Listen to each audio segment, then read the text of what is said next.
Hi everyone, today I'm going to be reading you Zog by Julia Donaldson and illustrated by Axel Scheffler.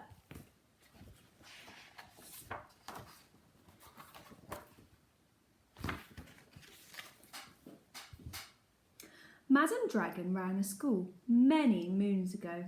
She taught young dragons all the things that dragons need to know. Zog, the biggest dragon, was the keenest one by far. He tried his hardest every day to win a golden star. All the dragons in year 1 were learning how to fly. "Hi," said Madam Dragon, "way up in the sky." Now that you've been shown, you can practice on your own, and you'll all be expert flyers by the time you're fully grown. Zog went off to practice, flying fast and free. He soared and swooped and looped the loop, then crashed into a tree. Just then, a little girl came by. "Oh, please don't cry," she said. "Perhaps you'd like a nice sticky plaster for your head." "What a good idea," said Zog.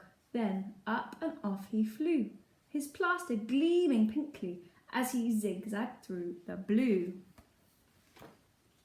A year went by, and in year 2, the dragons learned to roar. "More," said Madam Dragon. "Louder, I implore." Now that you've been shown, you can practice on your own, and you'll all be champion roarers by the time you're fully grown. Zog went off to practice. He roared with fearsome force. He kept it up for hours on end, but then his throat grew hoarse. Just then, the girl came by again.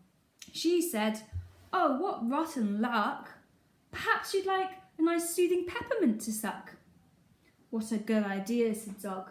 Then up and off he flew, and breathing fumes of peppermint, he zigzagged through the blue. A year went by, and in year 3, the dragons learned to blow. "No," said Madam Dragon, "breathe out fire, not snow." Now that you've been shown, you can practice on your own, and you'll all be breathing bonfires by the time you're fully grown. Zog went off to practice. He blew with all his might, he twirled around in triumph, and his wingtip caught a light. Just then the girl came by again. She said, "Oh, you poor old thing. Perhaps you'd like a nice stretchy bandage for your wing." "What a good idea," said Zog. Then up and off he flew, his bandage flapping wildly as he zigzagged through the blue. All the year 4 dragons were learning. Can you guess? "Yes," said Madam Dragon, "how to capture a princess." Now that you've been shown, you can practice on your own. You'll need to capture hundreds by the time you're fully grown. Zog went off to practice. He tried and tried and tried, but he simply could not manage. "I'm no good at this," he cried. "I'll never win a gold star." Just then he saw the girl. "Perhaps," she said, "you'd like to capture me. I'm Princess Pearl." "What a good idea," said Zog. Then up and off they flew, the princess gripping tightly as they zigzagged through the blue. "Ah," said Madam Dragon, "our first princess so far. Congratulations, Zog, my dear. You've won a gold star." Zog was proud and happy, and Pearl felt good as well. She took the dragon's temperatures and nursed them when they fell. A year went by, and in year 5, the dragons learnt to fight. "Right," said Madam Dragon, "here comes a real live knight."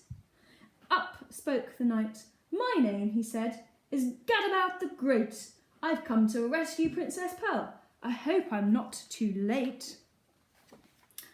Zog breathed fire and beat his wings. "You can't! She's mine!" he roared. "Oh no, she's not!" yelled Gadabout, and waved his trusty sword. The other dragons crowded round and watched them all agog. Who was going to win the fight, Sir Gadabout or Zog.